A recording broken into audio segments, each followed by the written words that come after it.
Winter came on slow for us in the Northern Rockies, and then all of a sudden it crash landed. An Arctic blast of cold air brought with it temperatures of -20 to -30 that lingered in our frozen valley for 4 days. And then a new weather system with warmer air rolled through and brought what we've all been waiting for: snow. So before it got too cold, Doug and I got outside and went for walks in places where we could hear the creek and the wind in the trees and soak up a little bit of sun to try and make up for my severe lack of vitamin D.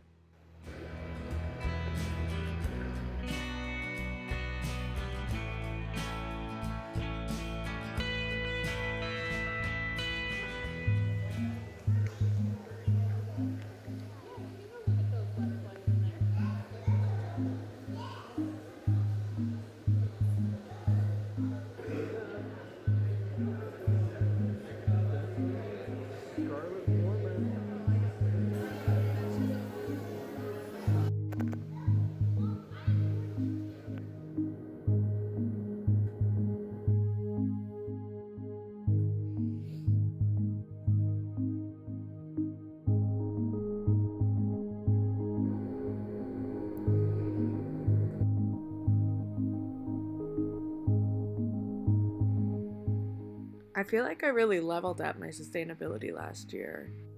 I sewed buttons and rips in pants, I conditioned my leather boots and filled holes in their well-worn soles, I got a sewing machine, I made washable toilet paper from old worn bed sheets.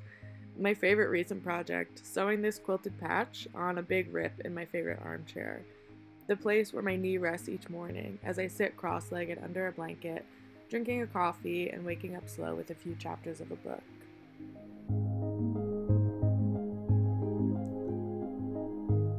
Farm area to a series that are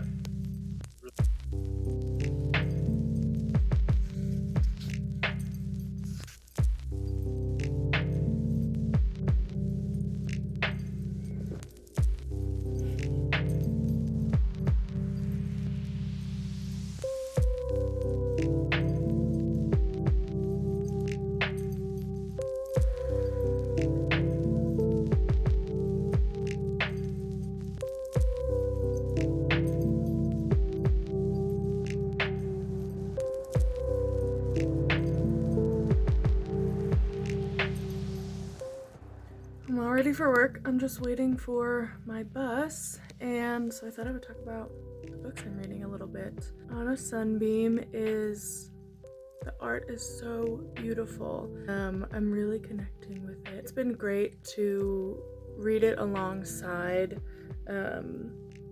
Caliban's War because it is so opposite. There's beautiful art, there's beautiful themes, there's beautiful connections and family and love, and Caliban's War is so fast-paced and so much action and so fun. The other day I was talking about it and I get kind of frustrated with books that objectify women or sort of demean them in moments when they're meant to be powerful by objectifying them.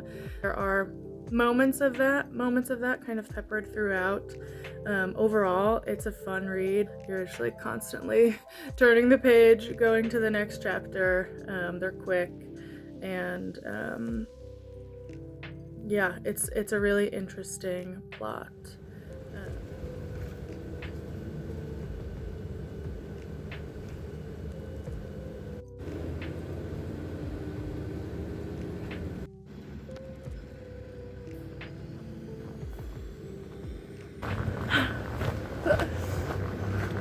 It's cold, but I just want to say I love riding the bus. It's affordable, it's reliable, sustainable, stress-free. What's not to love?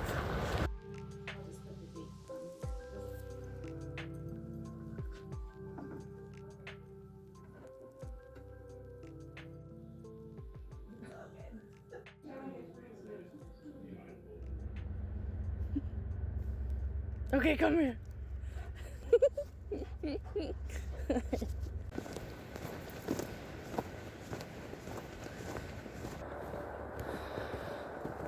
So we've only gone about a mile down this path, and already I heard a kingfisher before I saw it. Been seeing 2 bald eagles fishing out here, looping up and back. Doug's out here somewhere. Where is that guy? Following the nose.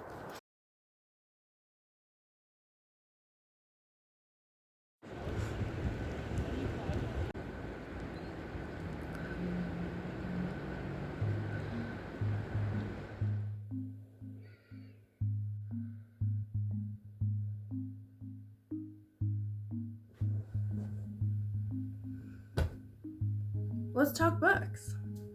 I read 2 space operas in the beginning of January. Caliban's War by James S.A. Corey, and a graphic novel, On a Sunbeam by Tilly Walden. One, an intergalactic space fight between federations and an unknown entity. The other, a queer coming-of-age story set in future space throughout the universe. What is a space opera? A space opera is speculative fiction or science fiction that emphasizes romantic, often melodramatic adventure, set almost entirely in space.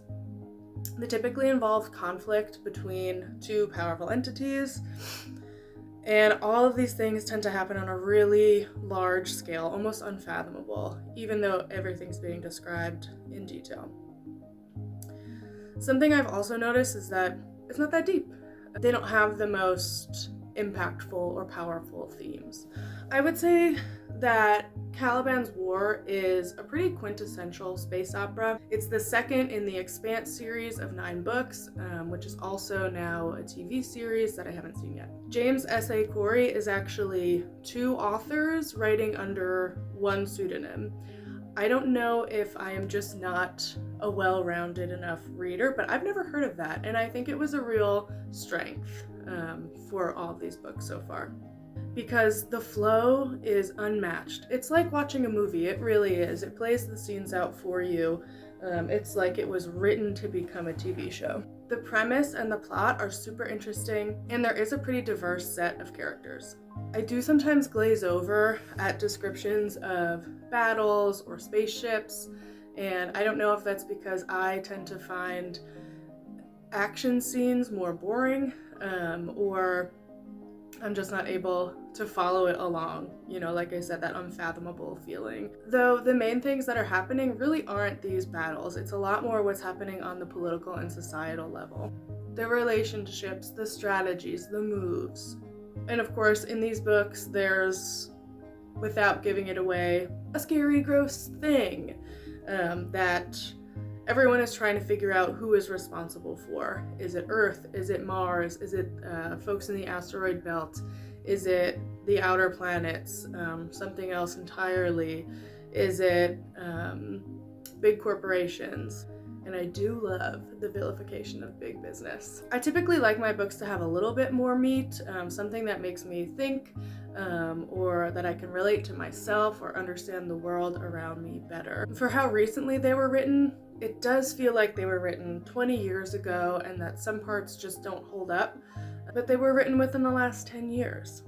There are definitely some sexist and racist moments that just feel so outdated to me, and are completely unnecessary in terms of driving the plot forward. Plenty of powerful and important works feature themes of racism and sexism, but I'm more drawn to books where those are experiences that the characters are working through or dealing with, rather than descriptions of the characters written by the authors.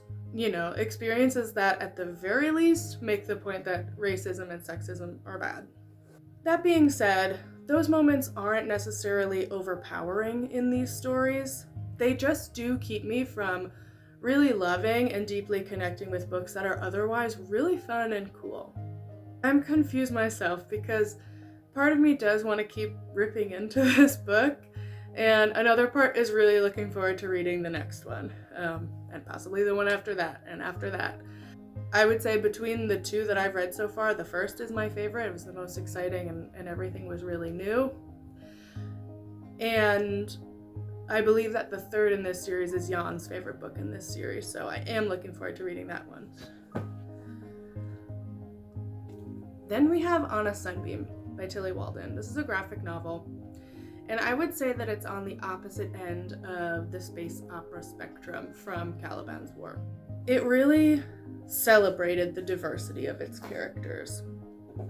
You still get the adventure, you still get the action, you still get the conflict, but you also get really positive queer representation and really well-rounded female and queer characters whose power isn't only represented and respected in traditionally male-dominated spaces like the battlefield or the war room. The art style is impeccable. I'm obsessed. I would love to get some more of Tilly Walden's work. This graphic novel is complex, it's imaginative, it's playful, it's heartwarming, and it's exciting. I think that Tilly Walden is really a talented artist and author, and I'm really looking forward to reading more of her work. Okay, there's so much more that I wanted to say about On a Sunbeam, but it got weird because there was a camera there. And so I just kind of glazed over what it's about and what I really loved about it. Because I really loved it. First of all, their spaceship is a fish. They all fly these really fun fish spaceships. When they're parked, they slump down. When they're parked, they slump down and take a nap. Come on. I mean, look at this. We've got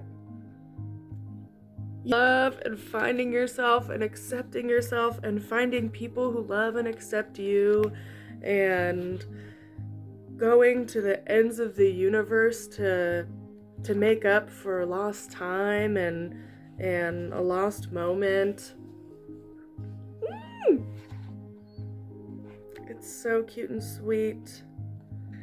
And I really when I read these kind of young queer coming of age stories, I tend to get a little bit nostalgic but a little bit jealous, because it took me a long time to recognize my own queerness in what felt for a long time like a very heteronormative straight society, that the only normal right way to be was straight.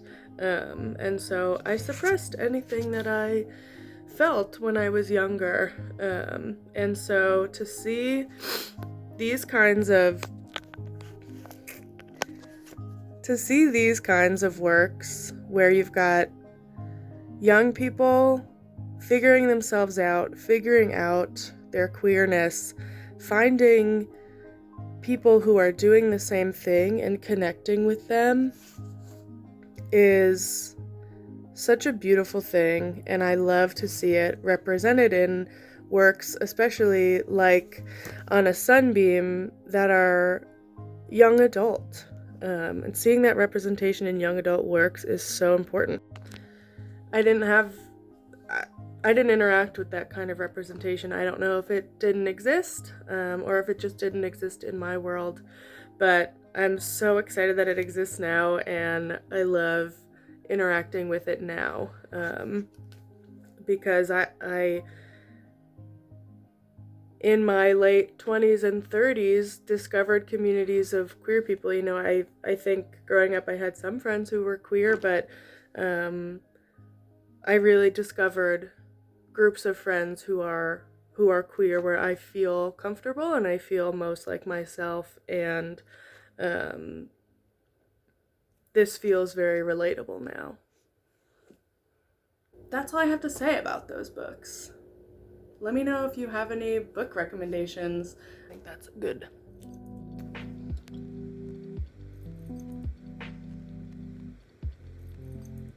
That slow start to winter I was talking about offered the perfect cocoon of time to slow down and revel in the transition to a new season. I went for long walks with my dog Doug. I read a lot. I learned to play cribbage. Jan and I celebrated our 3-year anniversary. We watched lots of movies and finally finished a few TV series we've been working on. And because the world is still so alive, even when it's freezing, We biked or walked downtown for date nights and shows and did a polar plunge in the river with our friends on New Year's Day. Okay, what you got in there, bud? I'm really looking forward to more days spent playing in the snow and discovering entire worlds in the pages of my books, nourishing my relationships, and making time for hobbies that bring me joy.